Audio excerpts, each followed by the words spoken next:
I'd like to call up Rosalie now. And also to introduce my friend, Dr. Darren Orbach, who's online with us. The subject for today is really vision and religion, but just a quick introduction. First of all, again, thank you to Phyllis for making all this happen. But think about how we learn, right? Think about the things that we learn based upon being told, maybe via tradition, right? How do you know something is true? Maybe your parents told you and you trusted them. Maybe there's a tradition in your village, right? Tradition is one way, the kind of the authority of a tradition, however it comes. That's one way of learning, how you know something is true. Number two is cognition, right? You use your rational faculties. And number three are the senses, right? We are very careful and kind of agnostic about that.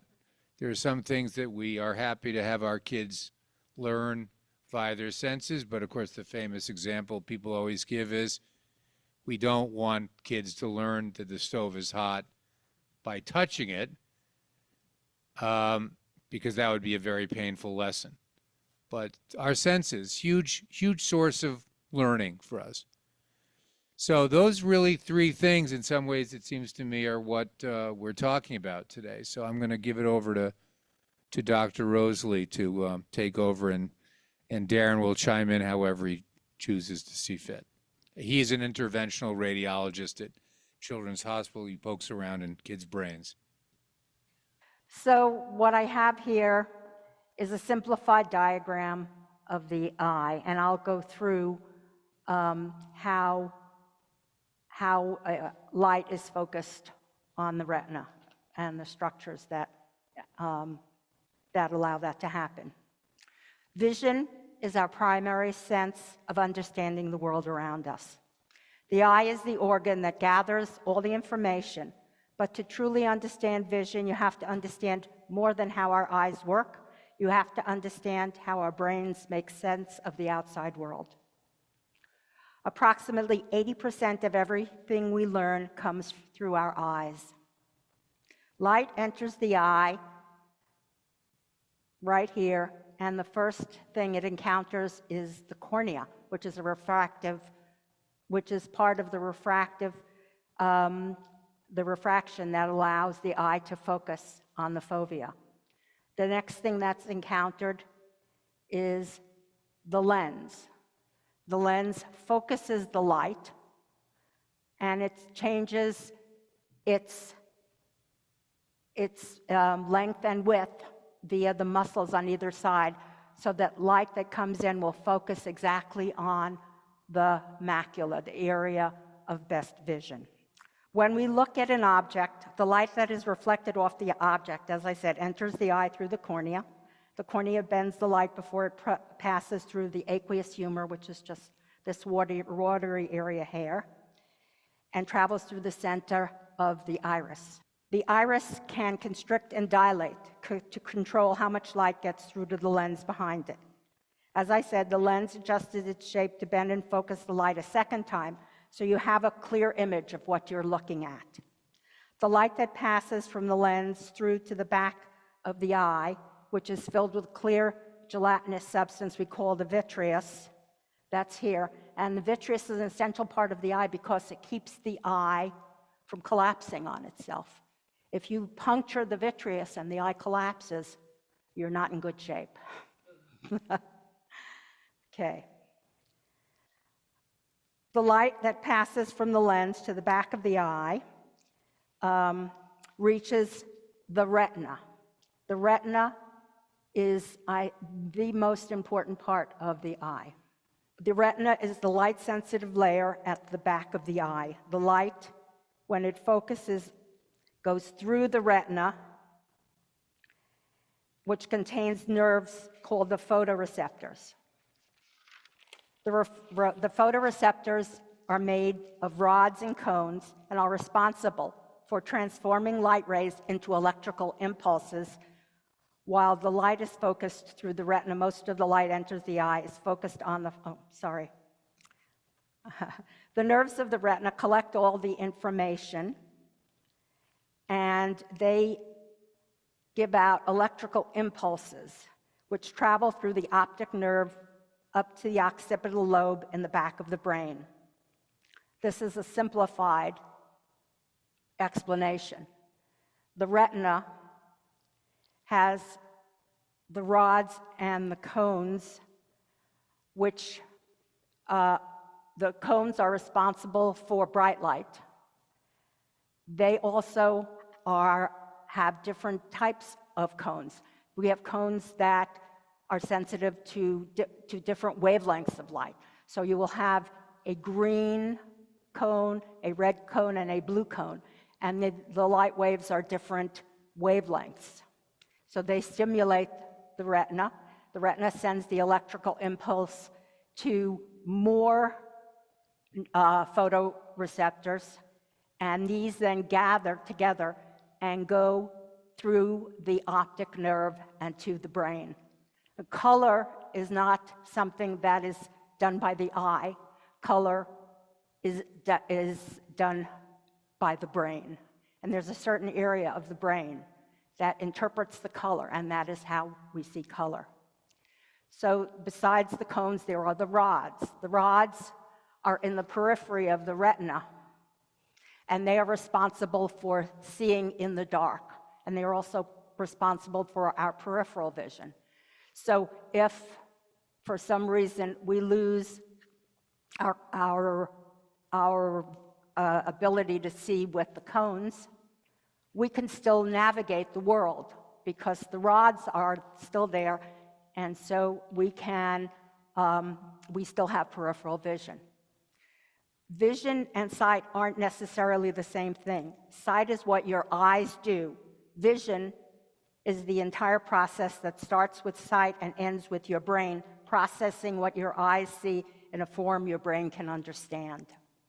Okay, the retina, besides having the rods and cones, have other neurons, each of which do a different thing. Some of these neurons sense shape. They sense angles, or they sense motion, and they send that information to different parts of the brain, and it's integrated so that we can see the whole world. And the brain, believe it or not, when we look at the world, we only see 1% of the world. The rest is put together by our brain. And the reason we can do this is because we have eye motion. Our eyes move 3 times a second. And if we did not have eye motion, we could not see the world.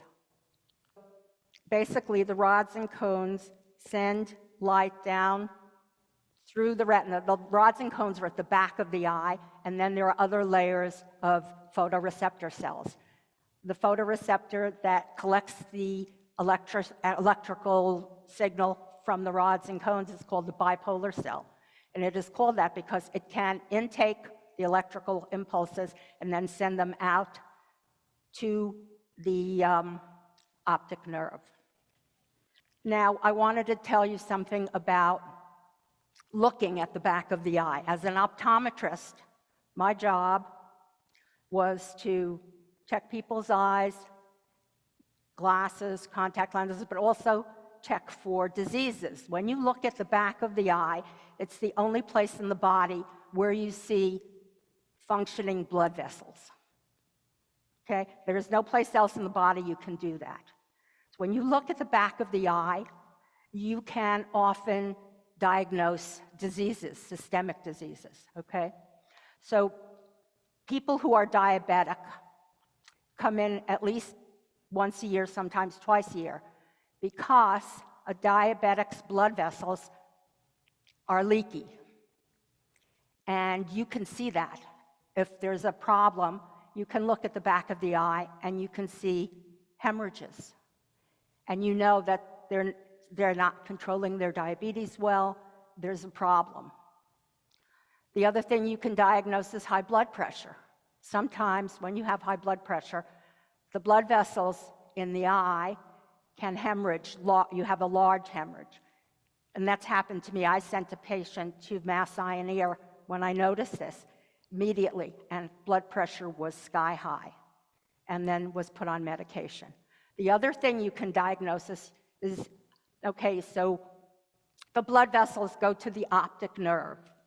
Where the blood vessels go into the optic nerve is called a blind spot, because you can't have retina, you can't have retinal cells in front of the optic nerve, okay?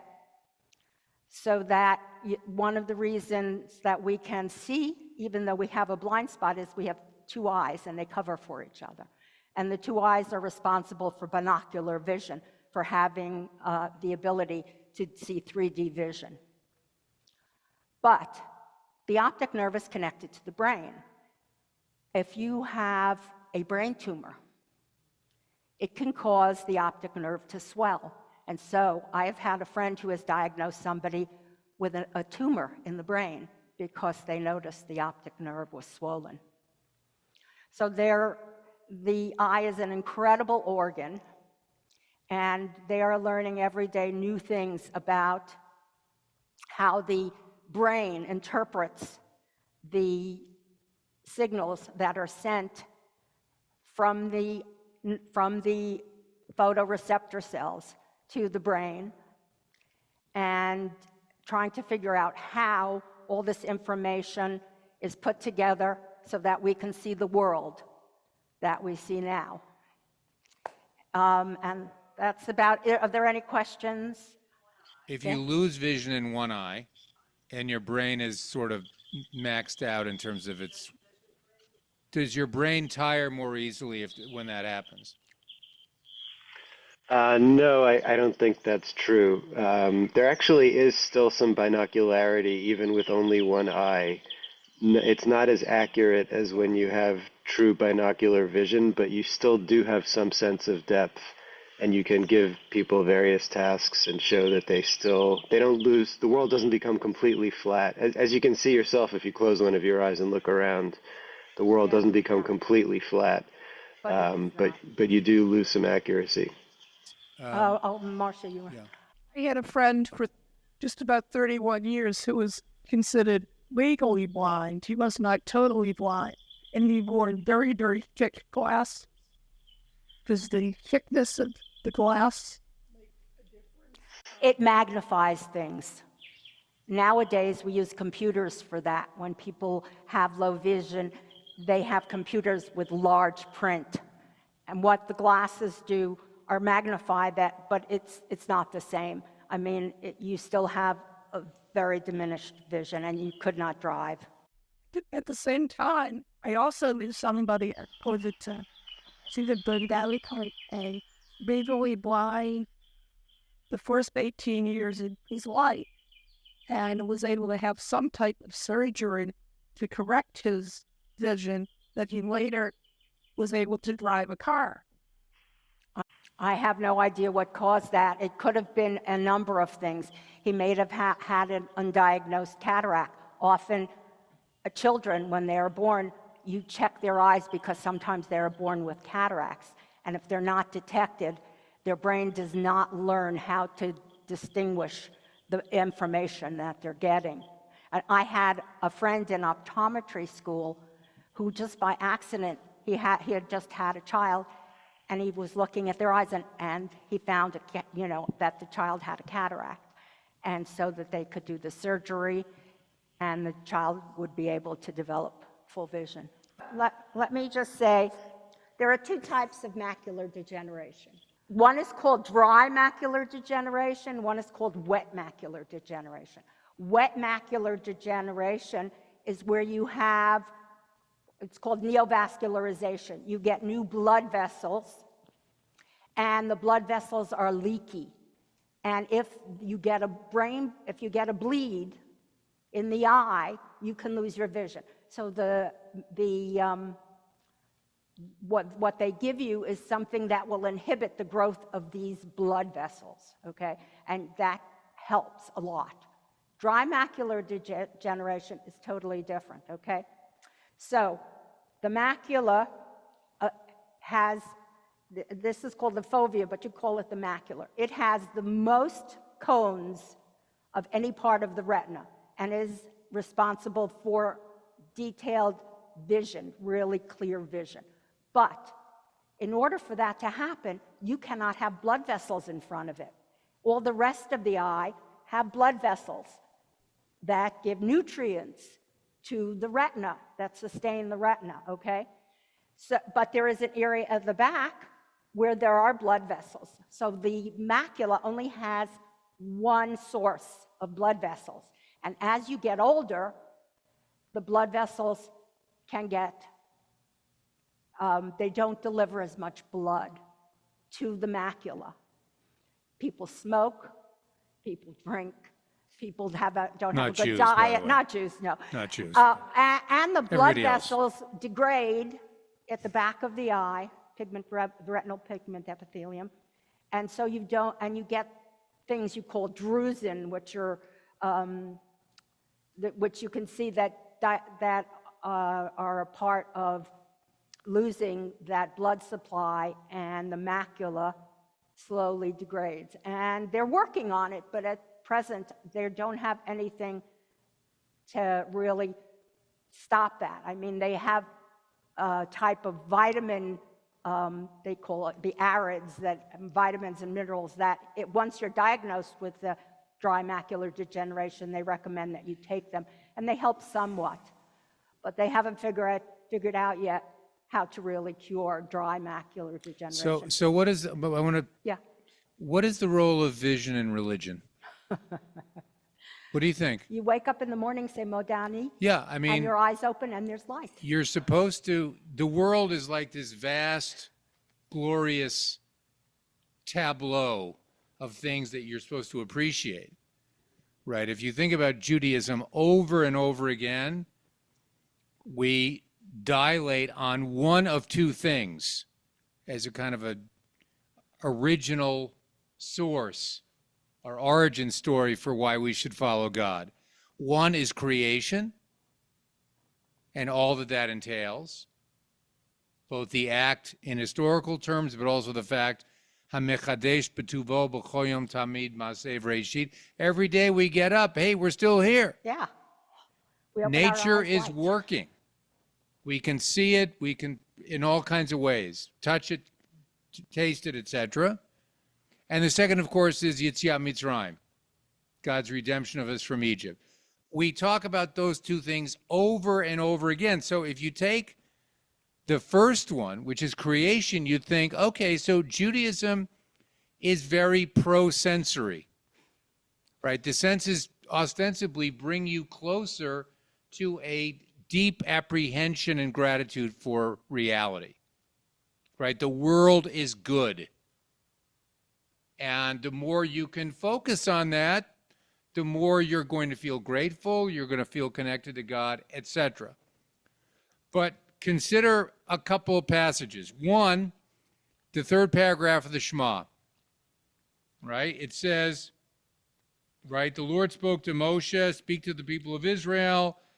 Every generation, they should put these tassels on the four corners of their garments. What do you do with them? You look at them. To remind yourself. Okay? You shall look at it and remember all the mitzvot. Just in case you were thinking, oh, I think I'll go to, my boss called me up with box seats to Fenway on Saturday afternoon. Don't take it. It's Shabbos. Right? You look at the seat and you say, oh, I'd really love to go, but I can't. Right? I'm at Fenway. Those Fenway Franks smell really good. I look at my seat. Don't order the Fenway Frank.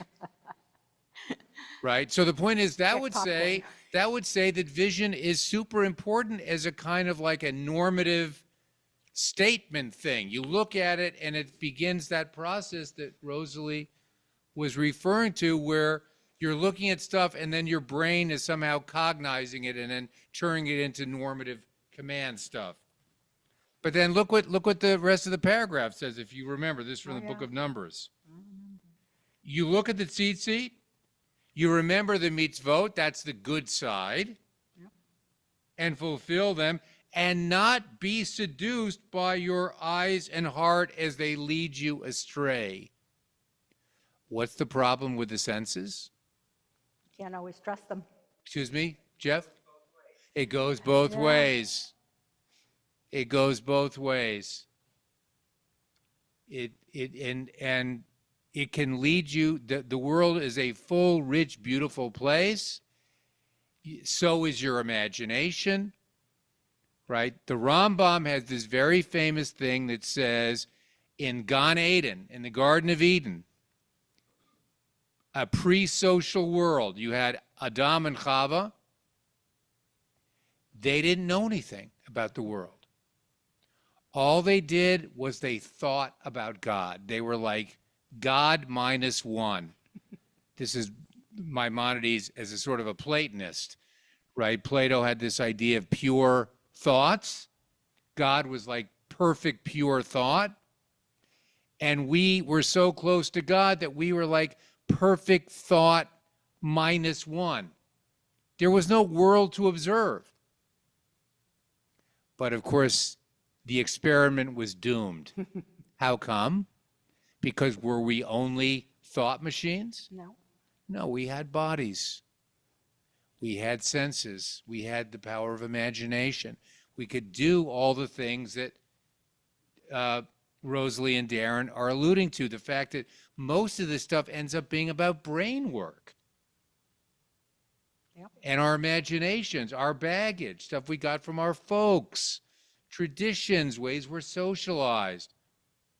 So it's never a pure sensory experience. It's always becomes something else. And so then the question becomes, what are the lenses? I'm using that term not in the Yes. in the not- physical sense, Yeah. but in the sort of psychic sense, in the cultural sense. What are the lenses through which we filter sensory experience? Because, and of course, what the Torah is saying in Bamidbar, and Darren reminded me, the most famous example of this in terms of the narrative of the Torah is the spy story. Yes. What happens with the spies? They say two different things. They say two different things. They send out 12. 10 say, oh, Science. we can't beat the Lakers. They got Wilt. They got Elgin. They got Jerry West. They're too much for us. The other, this is a generational comment, but Evan is saying, who's Wilt? Right? They got LeBron. They got Kobe. We have no shot. The other two say, hey, but we got Russell. We got Bird. Right? The problem is, you ask a different person, and of course, those of you, any lawyers here? Amazing. All you guys care about is optics. You don't care about law. You ask, 10 people for a recollection. What did you see? 10 different stories. So optics will lead you astray because our brains are super complicated. They sure are. And our memories, when you recall an old memory, the connections are severed and they have to reconnect and your memory changes. That's right.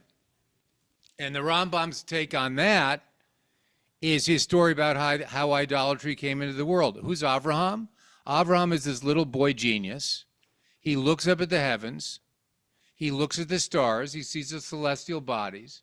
And he says, oh, this is amazing. And behind the creation, there must be a creator.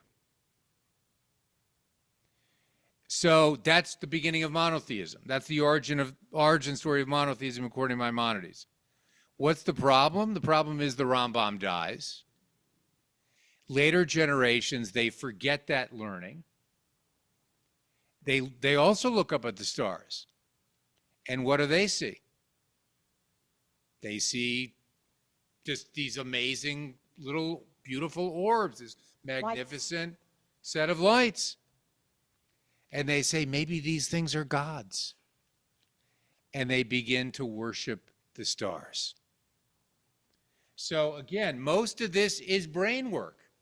It's really what you do with the sensory experiences that you have. Yeah, Phyllis.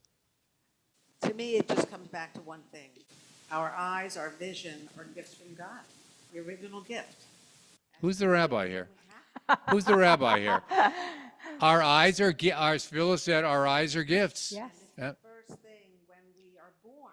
Yes. All of a sudden, we are a breathing creature because we see something. We don't not see well, but we see it. A new world. Children have enormous amounts of neuronets when they are born and a lot of plasticity. But as they get older, I mean, it's whittled down so that the brain is more efficient. The brain in a child uses 60% of the calories that child has. As adults, 20% of the calories go into our brains because our brains have been whittled down to be the most efficient. If we wanted to see the whole world, not just 1% of it, our brains would have to be 600 times larger, and our optic nerve would have to be the size of a garden hose. Can't do that. Wow. And therefore, the brain is programmed to be the most efficient it can and give us the most it can with what we have. Any last comments? One second, March. Who hasn't talked yet, Jessica? Is to what extent are we filtering things in such a way that we're not totally exposed to everything? That's a really good point. I had not thought about it that way. Yeah. Any reactions to that question? We're not supposed to see everything. We're not supposed to see everything? One general comment I would say is that the sensory world is to a huge extent constructed by the brain, that it's not a passive perception of what we're seeing. The eye is not a camera, but even more than that, the brain is definitely not a camera. So for example, after the retina, the next station in the brain is the thalamus, which is the sensory processing set of nuclei in the brain. And interestingly, there are far more fibers going from the thalamus to the eye than from the eye to the thalamus. So the feedback is actually greater than the forward direction fibers. And that's true for all the sensory pathways. And you can show through various experiments that the way we perceive the world is largely a construction of our brain rather than just a passive active reception. And you can look at the way different animals perceive completely different parts of the environment, some of which are invisible to us. So what we're perceiving is a tiny fraction of what's actually out there and is actively constructed. It's not just sort of taking in more or less in a passive way. Oh, yeah. Sharon just asked, right, the relationship between what we ostensibly are seeing and then the fact that it produces almost an instantaneous physical response, like a nerve response. Is that eye and or brain? That's all response of your brain. Yeah, the fight or flight thing.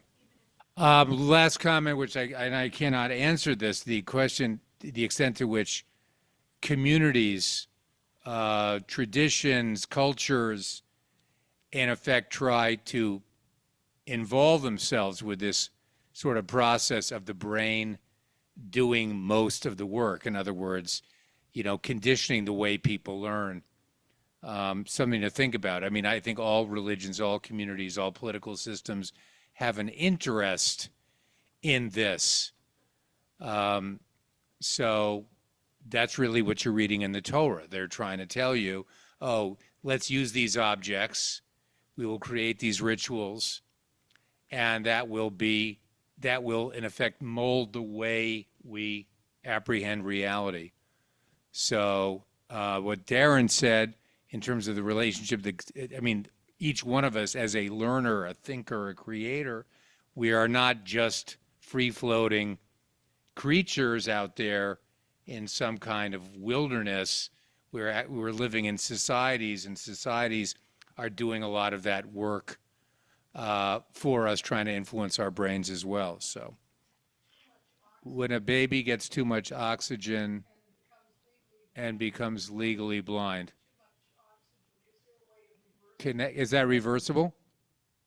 Well, there are lots of causes of potential impairment in young infants, and some of them are reversible, some are not. Part of the issue, and I think Rosalie alluded to this, is that as vision develops, there are these critical periods in development during which the expected input has to come in. And if it does not during that specific time, then the brain will never develop the appropriate circuits for doing the kind of visual analysis we expect to. So for example, if the two eyes are not getting coordinated vision during the critical period, that person will never have binocularity, regardless of what you may try to do afterwards.